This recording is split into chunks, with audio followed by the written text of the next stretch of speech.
bem-vindos ao Instituto FASTEF. O meu nome é Eduardo Maciel e eu serei o professor de vocês nesta nossa aula de hoje.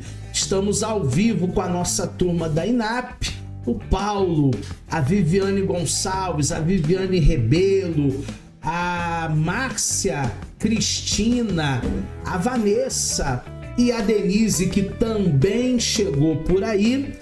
E hoje a nossa aula, ela vai ser uma das aulas mais importantes da teologia, porque hoje nós falaremos da hermenêutica. Professor Eduardo Maciel, o que é a hermenêutica? A hermenêutica é a arte da interpretação. E todos nós que somos futuros teólogos precisamos aprender a interpretar o texto sagrado. É uma tarefa árdua, dá trabalho, requer estudos, requer dedicação, mas o produto final, que é uma mensagem bem estruturada, um esboço aonde a gente não se excede, não fala qualquer coisa, é de grande valia. Então hoje nós teremos a nossa primeira aula de hermenêutica bíblica, começando pela definição de hermenêutica bíblica. É a arte e a interpretação da linguagem. A palavra hermenêutica, ela deriva-se do termo grego hermenêuticos, que por sua vez deriva de um verbo hermeneu, cujo significado é a arte de interpretar os livros sagrados e os textos antigos. Então, no nosso caso, nós estamos aprendendo aqui, durante todas essas aulas, a hermenêutica bíblica para interpretar os textos sagrados. Mas é claro que a hermenêutica, ela não é uma ciência, não é uma arte apenas restrita à teologia, a um curso de teologia. Ela também pode ser aplicada no jurídico para a interpretação de leis. Ela também pode ser aplicada na poesia para a interpretação dos diversos gêneros poéticos, mas no nosso caso ela é uma hermenêutica bíblica. Ela é voltada para nós entendermos as regras, os conceitos, para se debruçar no estudo e para fazer uma hermenêutica bem equilibrada. Quando eu digo bem equilibrada, eu estou dizendo nem tanto, nem tão pouco. Eu estou dizendo que a gente tem que dosar o xarope. É uma expressão que eu uso muito, os meus alunos mais antigos sabem do que eu estou falando. Dosar o xarope nada mais é do que quando a gente compra, né, aquele suco concentrado, pode ser até de guaraná. Se você coloca xarope demais de guaraná, o refresco fica melado, enjoativo. E se você coloca de menos, aí fica água suja. Então você tem que saber dosar a medida ali para ficar um refresco legal, nem melado, nem água suja. A mesma coisa é a hermenêutica.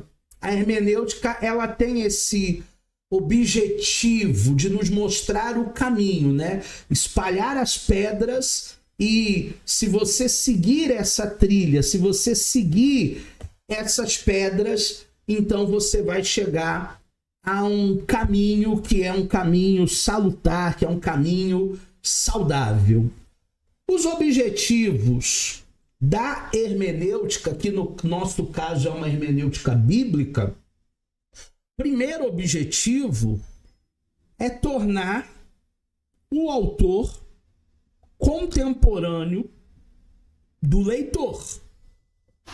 Por que tornar o autor contemporâneo do leitor? Porque a Bíblia, ela não foi escrita no nosso tempo. Nós temos livros aí de mais de 1.500 anos. Nós temos livros de mais de 2.000 anos. Nós temos livros de 3.500 anos. Então são muitos séculos aonde a cultura mudou, aonde a língua mudou, aonde a geografia mudou, e é por isso que eu preciso transportar esse texto sagrado para os dias atuais. Eu preciso tornar o autor contemporâneo do leitor, aproximando a compreensão da mesma época, entendendo o que Paulo quis dizer, só que não em 50 depois de Cristo, não em 60 depois de Cristo, entendendo o que Paulo quis dizer em 2026, 2027, 2028, 2030, no nosso tempo atual. O leitor ele deve compreender o escritor na época em que o texto foi escrito e não na época em que o texto está sendo lido. Ou seja, quando fazemos uma boa hermenêutica e uma boa exegese, a gente vai entender o que Paulo quis dizer para aquele povo naquele contexto. Nós vamos entender o que Moisés quis dizer para aquele povo naquele contexto. Até porque existem muitas coisas no Antigo Testamento que nós não praticamos hoje. Quer ver um exemplo? A morte dos animais para purificar o nosso pecado. Nós não temos a necessidade mais de matar um animal para que a ira de Deus seja aplacada em nós. Porque Jesus ele já morreu, já ressuscitou e ele foi feito um sacrifício suficiente.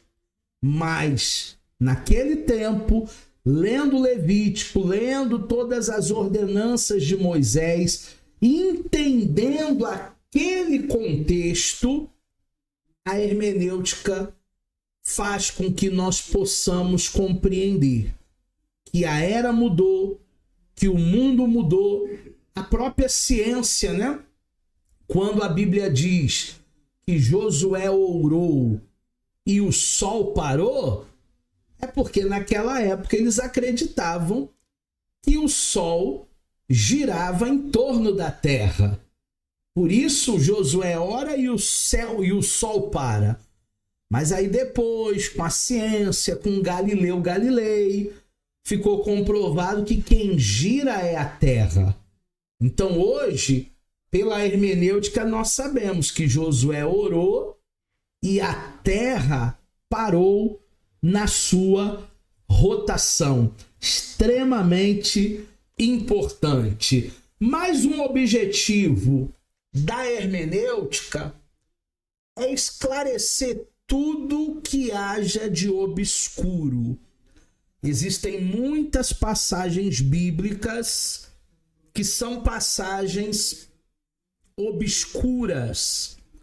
Nós não entendemos direito o que o autor quis dizer e por isso precisamos fazer a hermenêutica, tornar o assunto compreensível para uma posterior exposição.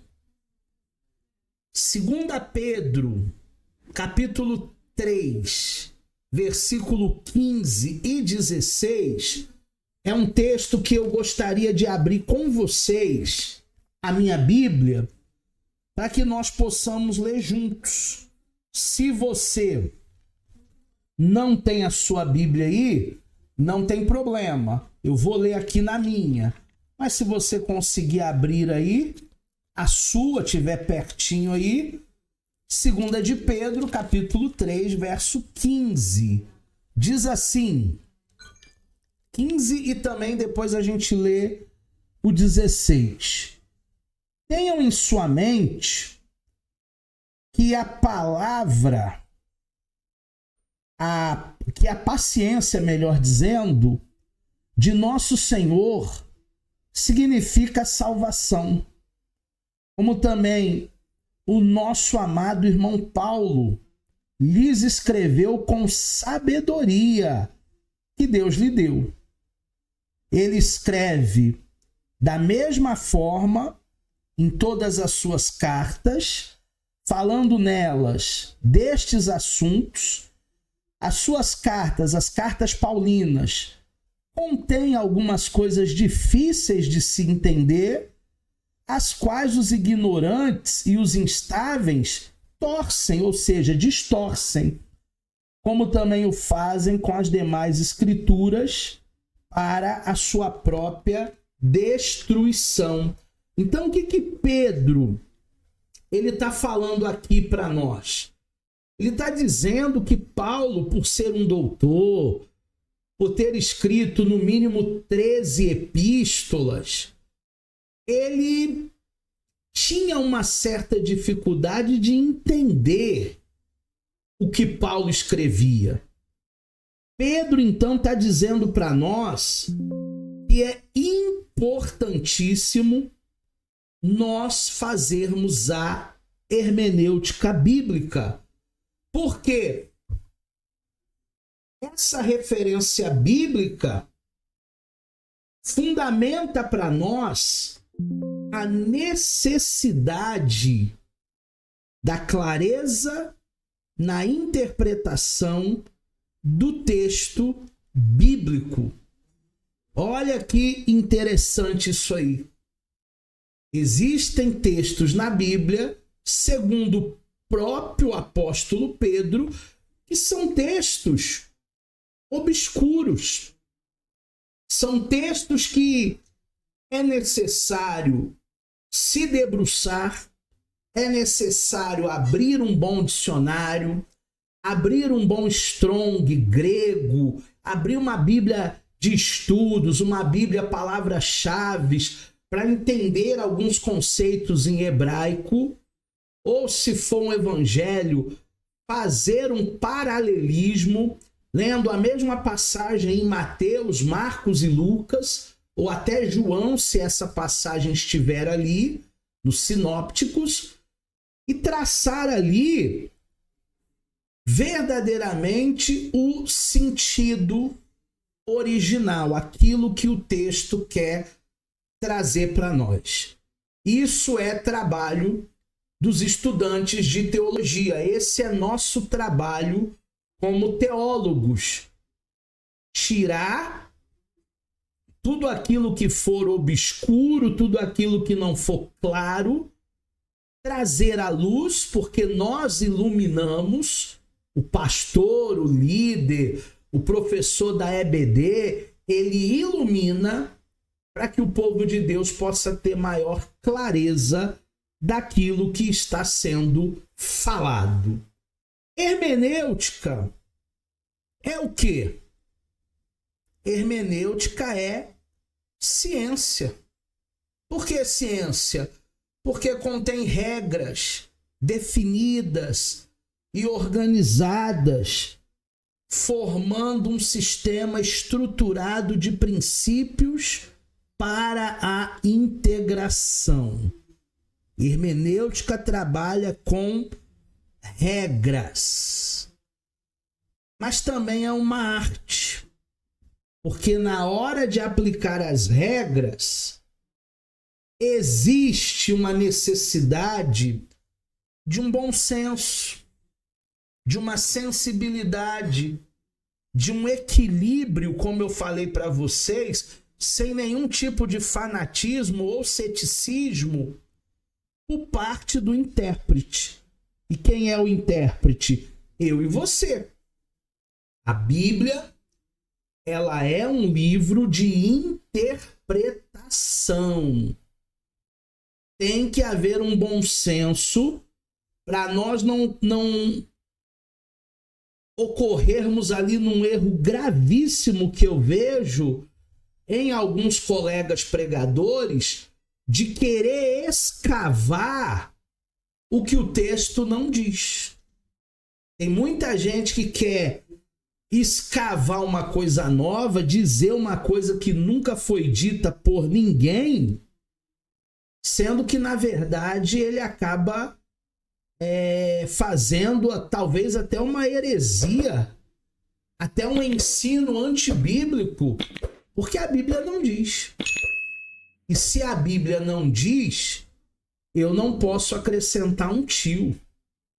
Eu não posso tirar uma vírgula. Se a Bíblia não diz, é muito perigoso. Eu costumo dizer muito que a conjectura matou a pregação. Porque em alguns púlpitos se conjectura tanto, mais tanto, se conta tanta historinha, se fala tanto de si, das suas experiências, das suas viagens, das suas famílias, e se perde o mais importante, que é o conhecimento bíblico. As pessoas, elas não vão à igreja, na maior parte, para ficar ouvindo histórias. As pessoas, elas vão à igreja para ouvir uma palavra, rema, uma palavra revelada, e é de responsabilidade nossa uma palavra de Deus. Não precisa ser uma mensagem muito extensa. Eu tenho que pregar 50 minutos, 1 hora. Não. Você pode pregar meia hora, 25 minutos e falar de forma concisa, falar de forma dinâmica, falar verdadeiramente o que o povo precisa ouvir. Existe uma diferença entre interpretação e aplicação. Aplicação é uma coisa, interpretação é outra coisa. Uma coisa é uma coisa, outra coisa é outra coisa. O que é a interpretação? Apenas o significado pretendido pelo autor. Quem é o autor? Paulo, Moisés, Jeremias, Isaías. Apenas o que eles tentaram passar. Isso é interpretação. A interpretação bíblica deverá extrair do texto apenas aquilo que Deus pretendia dizer através do autor humano, e não o que nós pretendemos que o texto diga. Interpretar é você entender o que Deus queria falar através de Moisés, o que Deus queria falar através de Isaías, o que Deus queria falar através de Daniel, Ezequiel, o que Deus queria falar através de Paulo, de Pedro, de Tiago, de João. Isso é interpretação. E não forçar o texto a dizer uma coisa que ele não diz. Este é um erro muito grave. Dizer uma coisa que a Bíblia não diz. Tem até um curso que eu estou para relançar online, e o nome do curso vai ser O que a Bíblia não diz. Como assim, professor? Tem um montão de coisa que eu já ouvi no púlpito que a Bíblia não diz. e que os pregadores de plantão continuam pregando. Inclusive, aquela história de que Jonas foi cuspido na praia de Nínive. Se Nínive não tem praia, como é que é isso? Então a Bíblia não diz. Já ouvi pregadores dizendo que Jesus tem uma casa de praia. Tinha. Só porque era lá em Cafarnaum. A Bíblia não diz. O Filho do Homem não tinha onde reclinar a cabeça. A interpretação faz com que nós não cometamos esses erros de falar o que o texto não diz. Geralmente, quando eu quero falar de mim mesmo, eu até brinco. Está lá em 2 Eduardo, capítulo 4, versículo 16. A Bíblia não diz. É um achismo meu. A interpretação faz com que você evite esse erro. A interpretação é única. Ela não muda conforme o leitor, nem conforme a época. Eu já ouvi pessoas dizendo que a Bíblia tem que ser reescrita. Não. A Bíblia é palavra de Deus, atemporal. Todas as vezes que nós abrimos a palavra, na verdade, não sou eu que abro o livro, é o livro que me abre. Meus olhos são abertos, meu entendimento se amplia. Não somos nós que abrimos o livro, é o livro, é a Bíblia que nos abre. A interpretação é única. Já ouvi pregadores dizendo, a minha exegese, o meu entendimento. Não. Interpretação é o entendimento bíblico. Interpretação é puramente aquilo que o texto diz. Mas também existe a aplicação. Aplicabilidade. E aí existem múltiplas aplicações.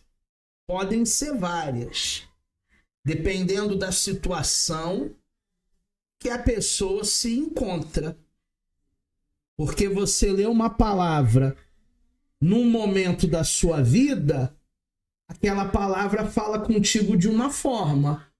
Você lê a mesma palavra num outro momento da sua vida, aquela mesma palavra vai falar tudo diferente. O contexto pessoal. Cada pessoa aplica a palavra de acordo com a sua realidade, de acordo com a sua circunstância, de acordo com o momento da sua vida. Porque é que o bispo prega uma palavra domingo, ou o pastor Paulo, ou a pastora Viviane, ou a pastora Denise, por que é que vocês pregam uma mensagem domingo e Deus trabalha na sua multiforma? Cada um ali recebe de uma maneira, porque está dentro de um contexto pessoal. Está dentro de uma necessidade que cada pessoa está vivendo naquele tempo. Agora, a aplicação ela sempre tem que ser fiel ao texto.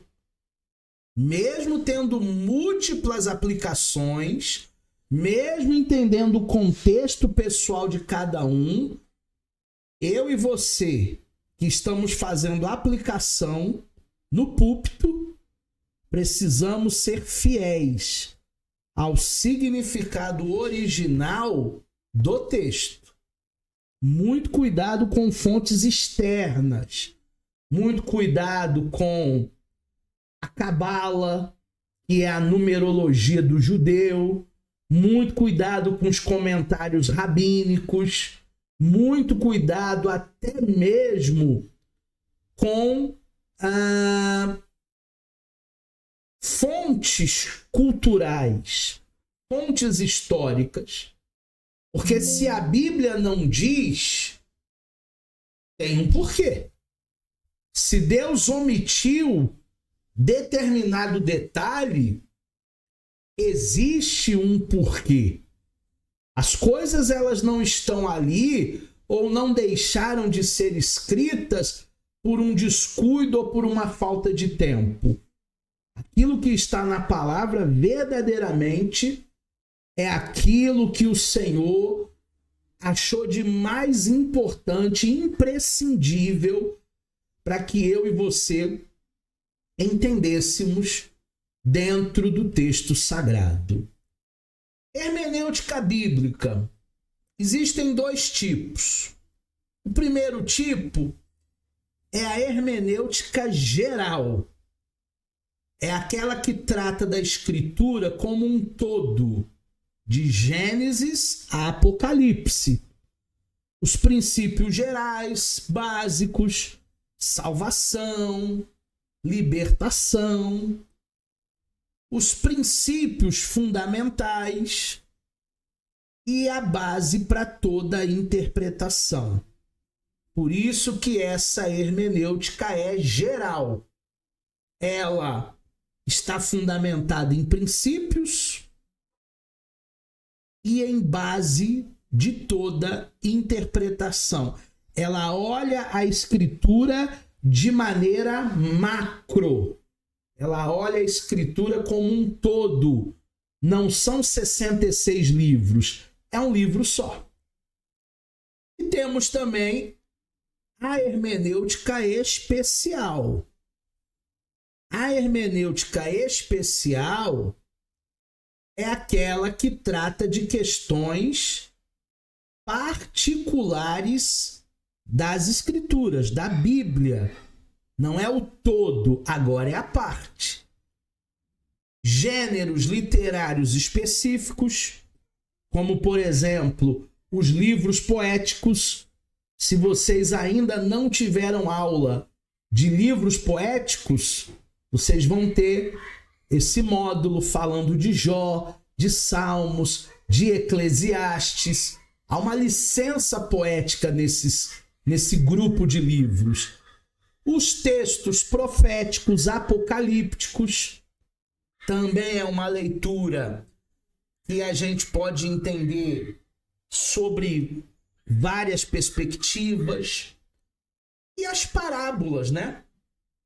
Parábola, ela não pode definitivamente ser colocada como uma doutrina. Um dos erros gravíssimos de quem faz pregações, quem faz ministrações, é ler uma parábola de Jesus e querer aplicar uma doutrina ali. Uma vez eu vi um irmãozinho pregando, dizendo que só 25% vai para o céu. 75% não vai para o céu. E qual foi a base que ele usou para fazer essa matemática doida? Parábola do semeador. Uma caiu na beira do caminho, 25%. A outra caiu entre os pedregais, 50%.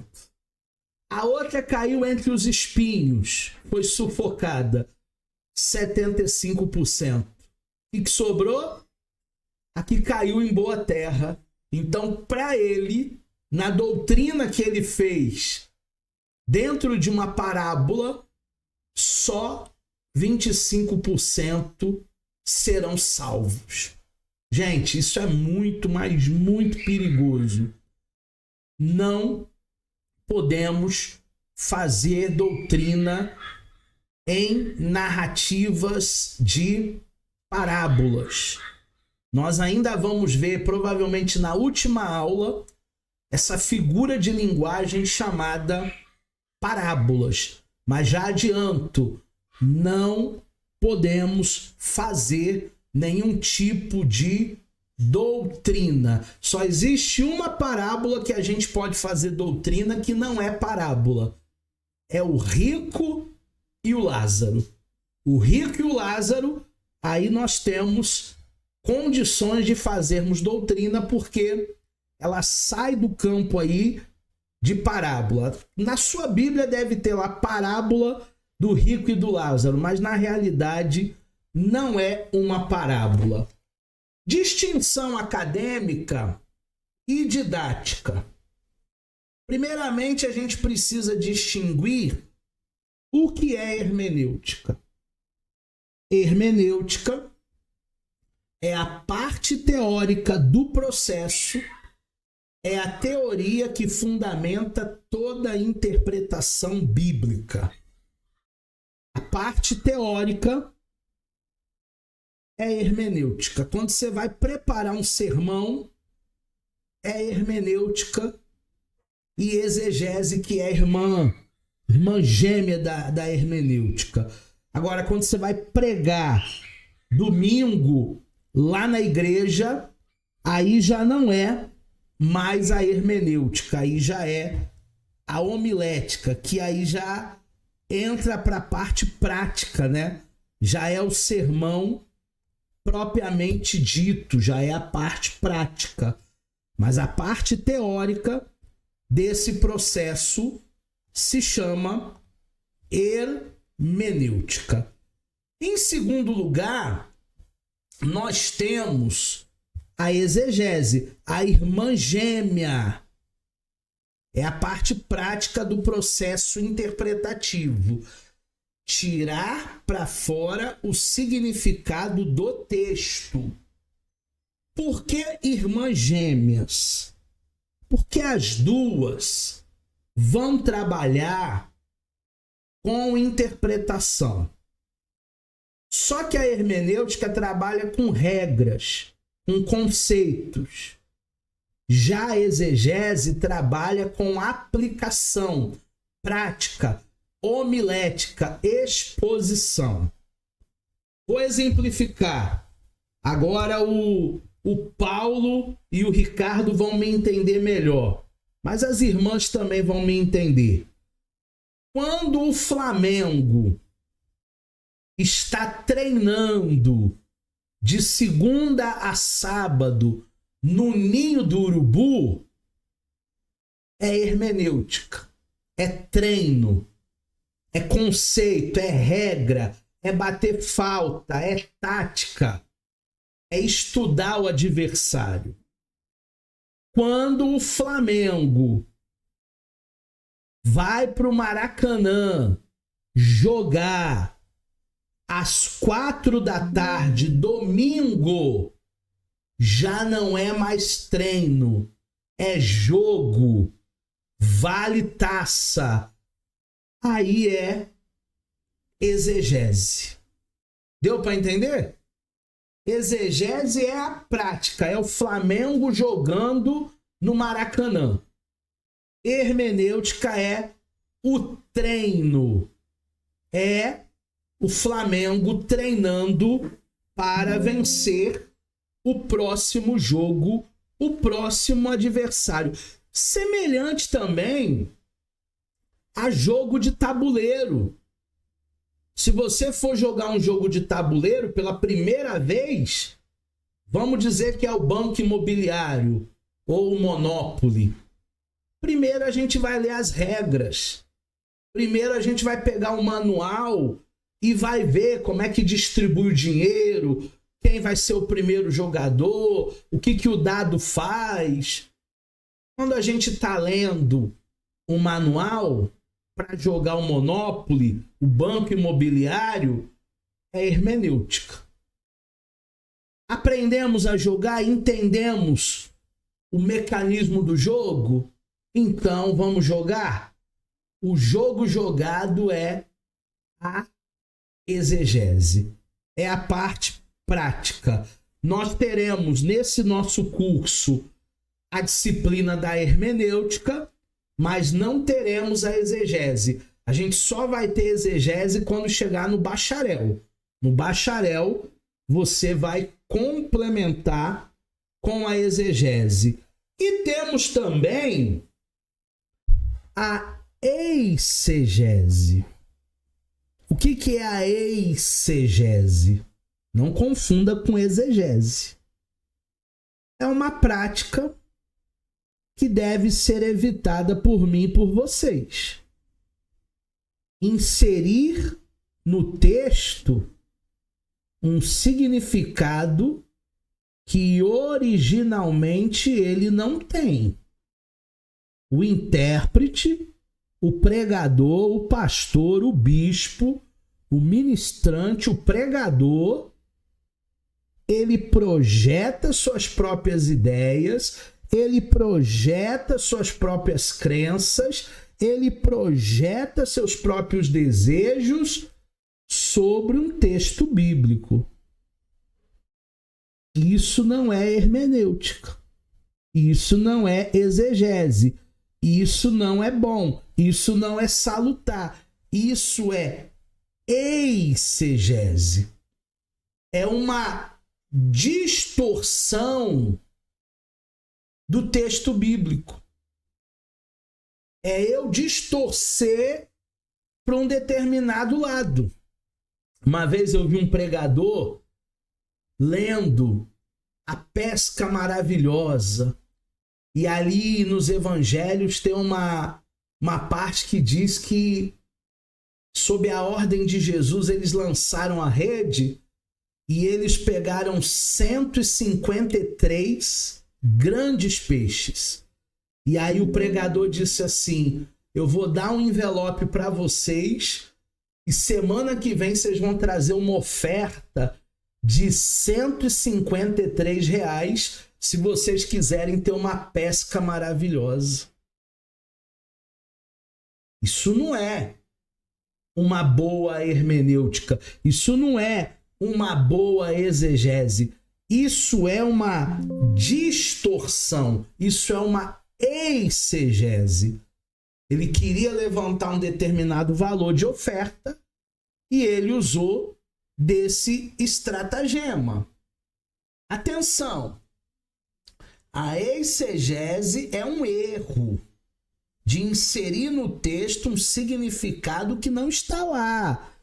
Originalmente, R$153 não estava lá, não. Peixe é peixe, dinheiro é dinheiro. O intérprete projeta suas próprias ideias sobre a escritura. E aí é um perigo muito grande. Porque a Bíblia, ela vai dar base para muita coisa. Inclusive, a maior parte das religiões saíram da própria Bíblia.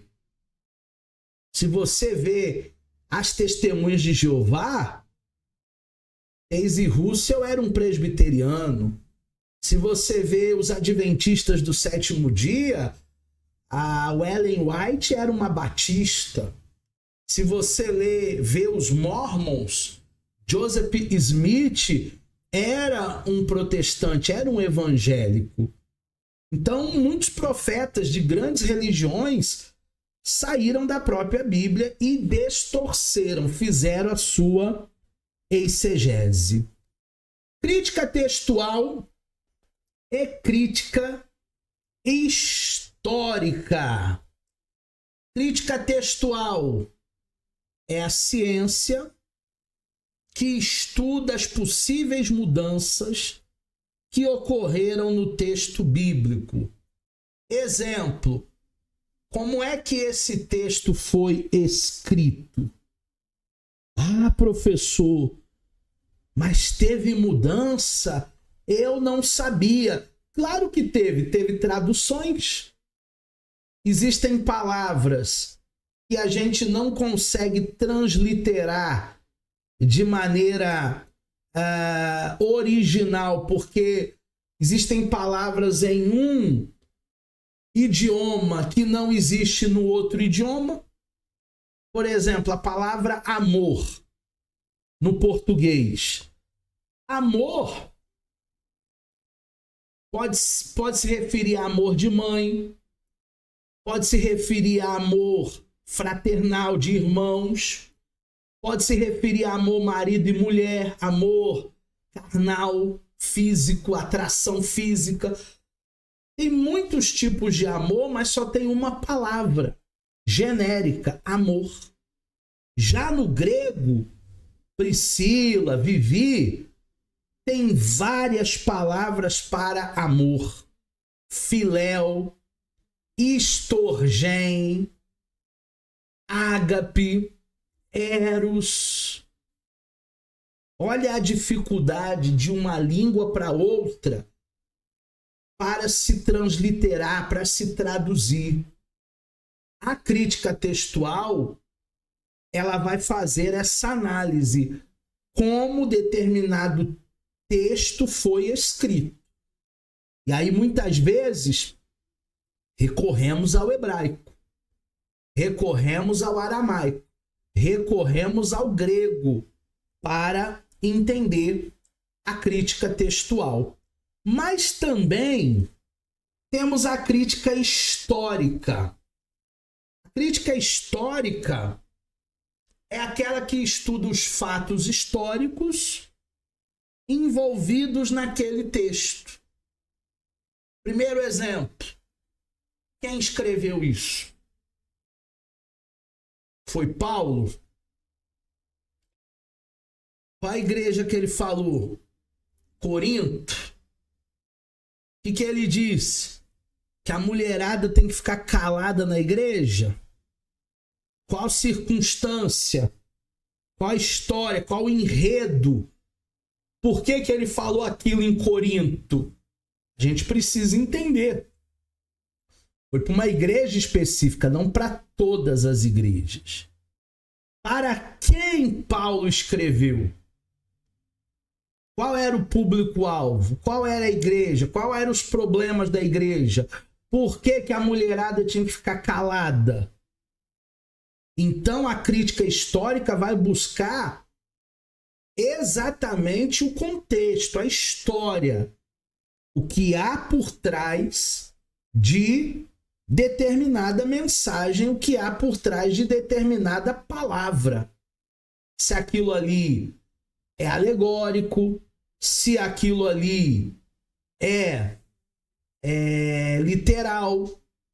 Então nós precisamos, através da hermenêutica, entender que na Bíblia tem muitas alegorias. Se o teu braço te fizer pecar, arranca ele fora. Se os teus olhos te fizerem pecar, arranca fora. Mas isso não é literal, isso é alegórico. Já teve irmãozinho nosso, ignorante, que por ele ter pecado, ele comprou ácido e jogou nos olhos e ficou cego. Porque ele leu como literal.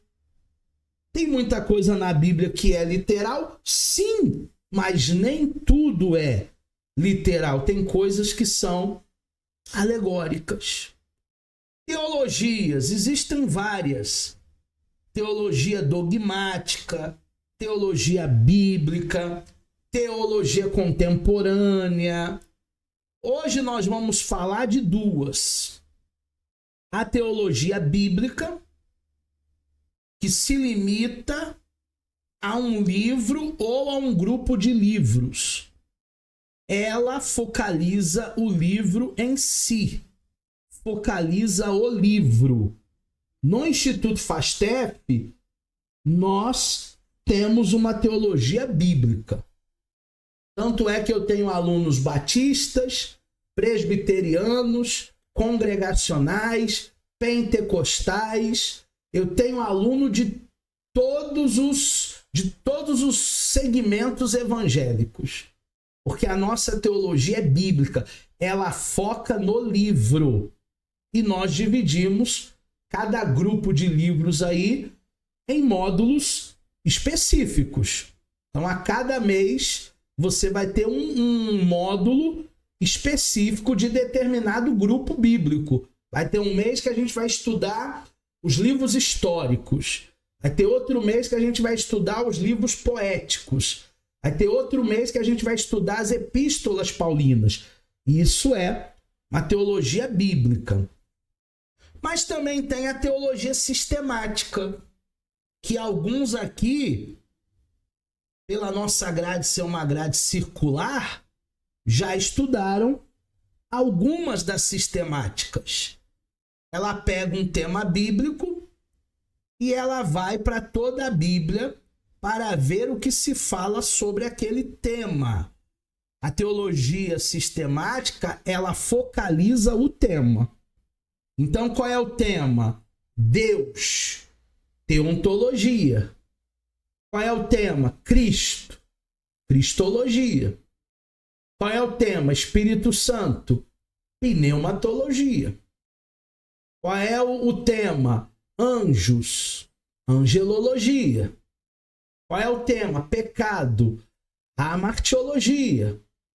Qual é o tema? As últimas coisas, o Apocalipse, escatologia. Qual é o tema? Seitas e heresias, heresiologia. A teologia sistemática, ela separa os maiores temas em gavetas. E aí não focaliza apenas um livro, mas todos os livros que falam sobre salvação, soteriologia. Todos os livros que falam sobre a igreja, eclesiologia. Tudo isso faz parte da nossa teologia sistemática. E aí nós temos um exemplo aqui muito bom e prático de teologia bíblica e de teologia sistemática.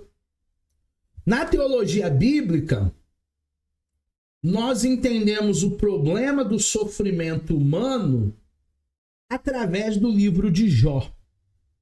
A gente vai focar no livro de Jó, que é um livro, diga-se de passagem, poético, nos 42 capítulos de Jó, e vamos procurar entender o sofrimento humano. Mas na teologia sistemática, nós vamos buscar respostas do sofrimento humano, não apenas parafraseando ou entendendo o livro de Jó apenas, mas a gente vai buscar o sofrimento humano em toda a Sagrada Escritura. Então, em toda a Sagrada Escritura, o tema sofrimento, sistemática. Apenas no livro de Jó, bíblica. Esse é um exemplo aí, chave, para que a gente possa progredir nessa primeira aula com as bases da nossa hermenêutica bíblica.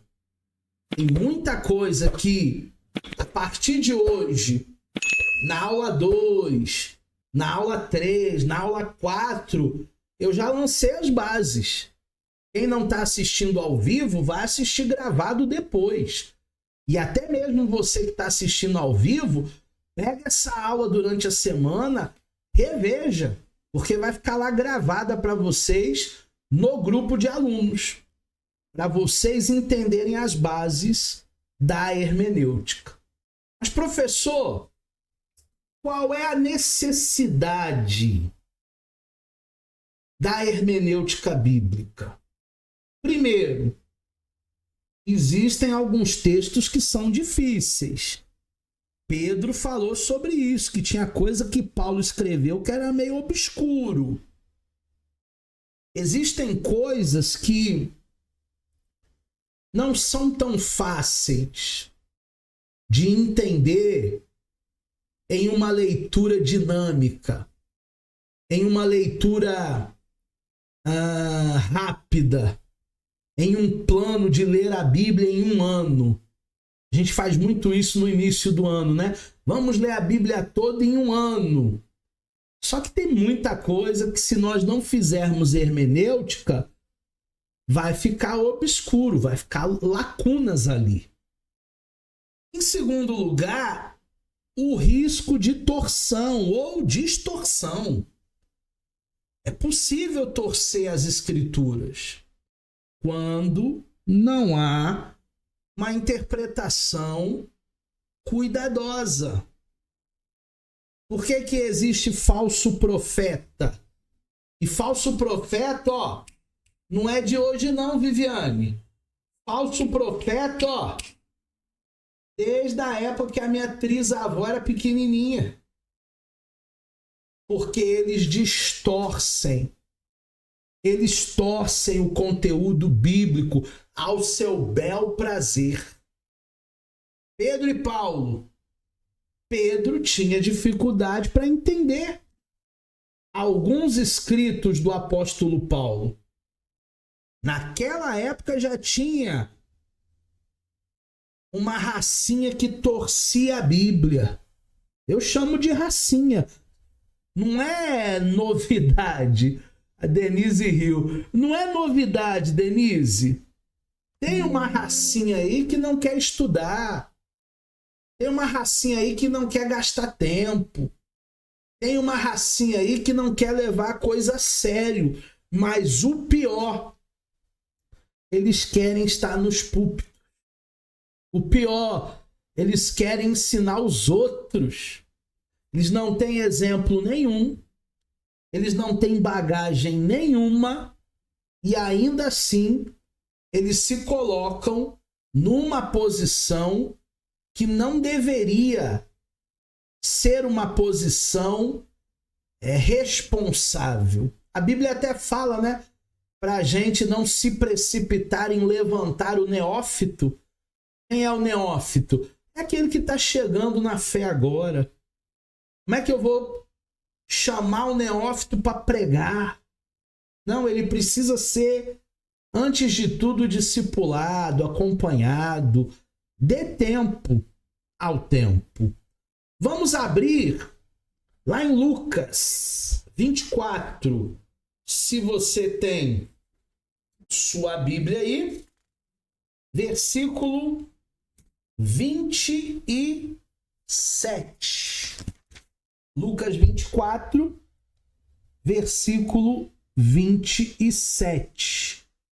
Eu achei aqui na minha. Lucas 24, 27. E começando por Moisés e todos os profetas, explicou-lhes o que constava a respeito dele em todas as Escrituras. Olha que interessante, né? Os discípulos, eles estavam deprimidos. Os apóstolos não conseguiam interpretar devidamente as profecias bíblicas.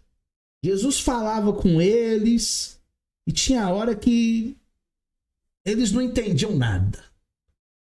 Aí Jesus explicou a necessidade de explicar as Escrituras, expor as Escrituras. A palavra expunha-lhes significa em grego dirmineu, de hermeneu, que é uma raiz aí de hermenêutica. O que Jesus fez para os discípulos? Hermenêutica. Você vê que muitas vezes Jesus ele contava uma parábola, os discípulos não entendiam nada sobre a parábola, estavam totalmente perdidos, estavam totalmente desconectados da parábola. Aí Jesus depois ia fazer a hermenêutica, Jesus ia fazer a exegese, Jesus ia expor a parábola, Jesus ia explicar a parábola. Então tem muito texto bíblico que você, como pregador, precisa explicar, precisa expor, iluminar. Nós iluminamos. Nós somos o antigo lanterninha do cinema. Lembra? Quando você ia no cinema antigamente, agora não tem mais não. Eu fui ver o filme do Michael Jackson, não tinha nenhum lanterninha no cinema. Agora é tudo LED. Mas antigamente, você ia no cinema, eu ia, a gente que é da antiga, né?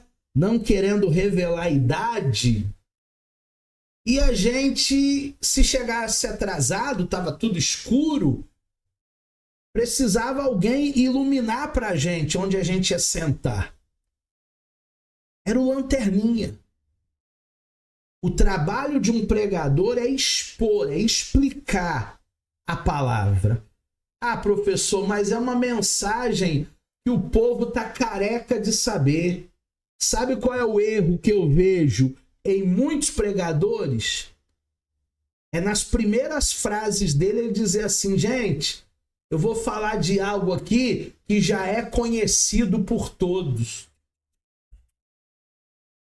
Tem visitante, tem gente que nunca abriu a Bíblia, tem pessoas que não são cristãs, não vêm de uma educação cristã, de um berço evangélico. Turma, tem pessoas que não sabem a diferença de José do Egito e José, pai de Jesus. Você vai falar de José do Egito, a pessoa não tem a ideia da linha cronológica e vai dizer, ah, esse aí é o pai de Jesus, né? Não. O óbvio precisa ser dito, até na pregação. Ah, mas essa mensagem já foi pregada 497 vezes. Quando você pregar mais uma vez, Deus ele vai te usar para falar de maneira diferente. 2 Timóteo 2,15, procura apresentar-te como obreiro aprovado, que não tem do que se envergonhar e que maneja bem a palavra da verdade. O que é isso? É você explorar bem. Paulo ele vai recomendar para o discípulo dele, Timóteo, manejar bem as Escrituras, entender bem as Escrituras, ensinar corretamente a palavra da verdade. Porque pior do que não ensinar é ensinar errado.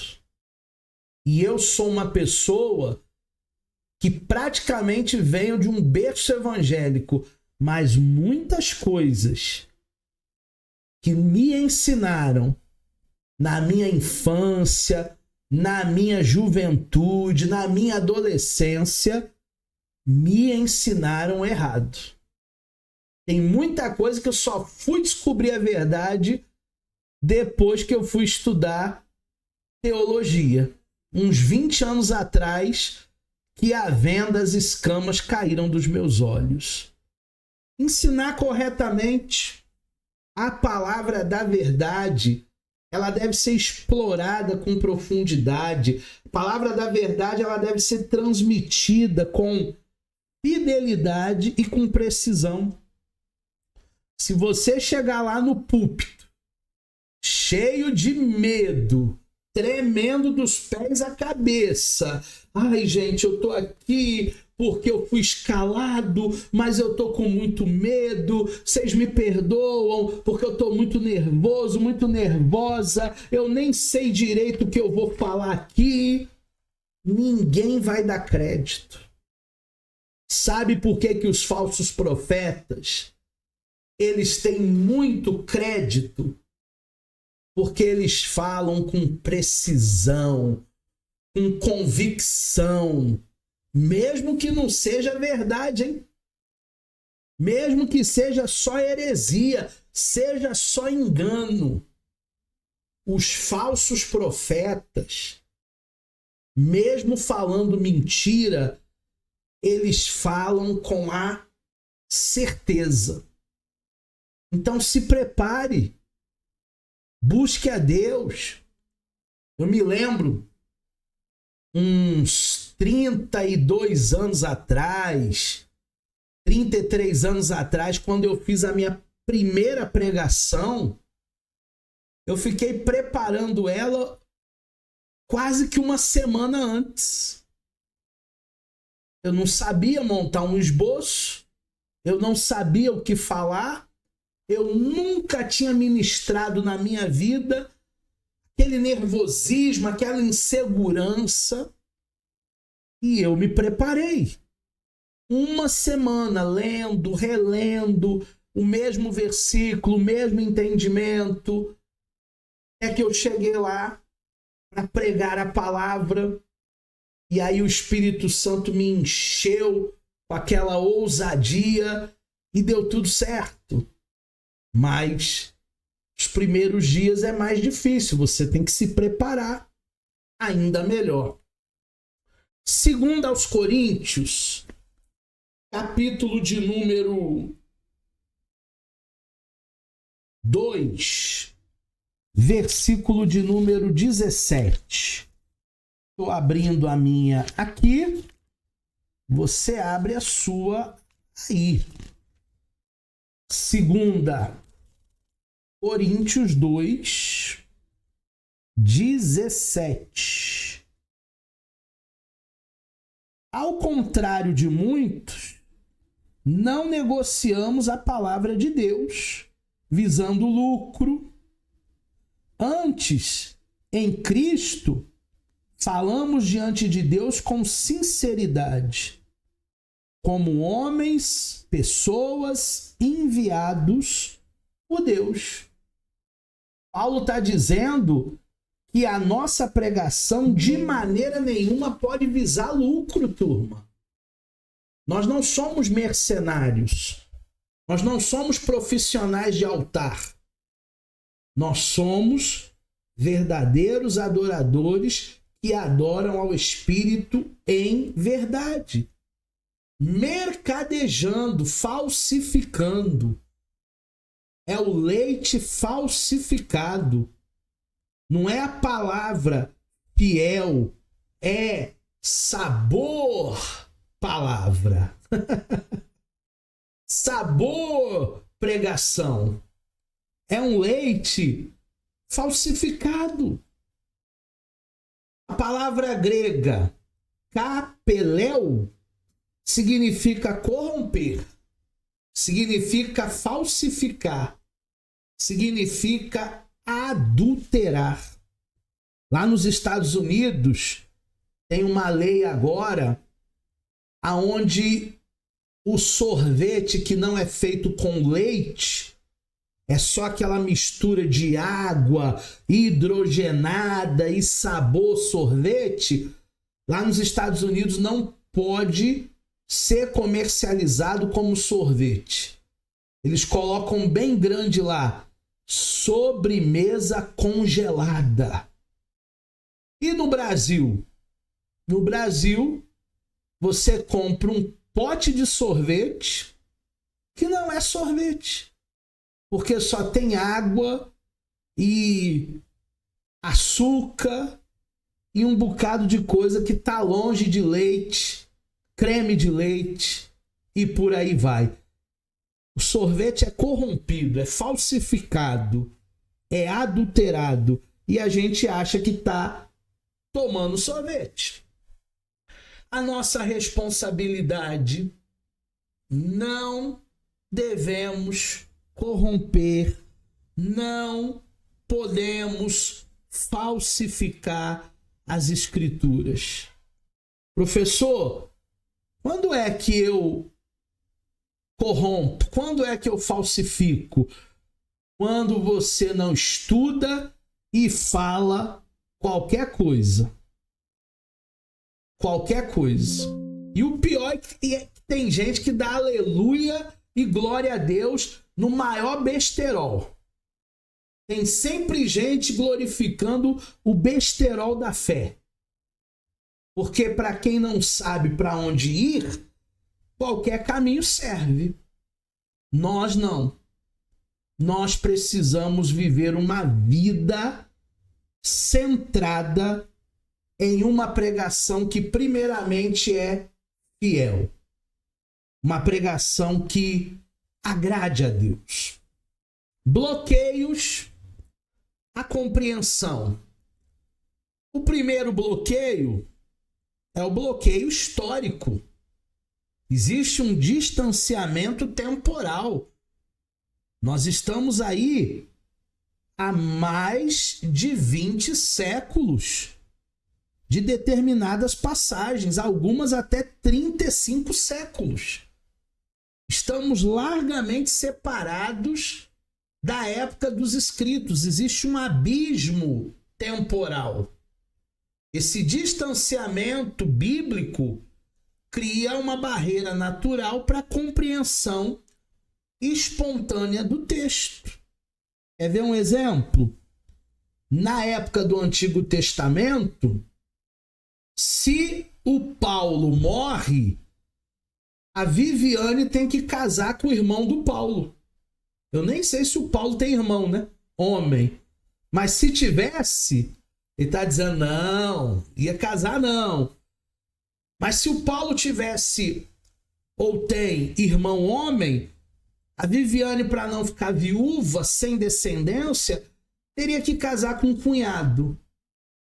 Hoje em dia, essa história, essa cultura, ela está distante de nós. 1500 anos de história bíblica. A Bíblia cobre um período de cerca de 1500 anos de história humana, de revelação divina. É muito tempo. O que nós temos nos escritos bíblicos? O resumo do resumo do resumo do resumo. Porque são 1500 anos de história que nós temos em 66 livros apenas. E o bloqueio cultural? Esse é o mais difícil de ser transposto. Porque existe uma cultura distinta lá dos povos bíblicos, como eu disse, a questão da lei do levirato, né? A viúva tinha que casar com o irmão, aonde isso vai criar barreiras profundas para a nossa compreensão.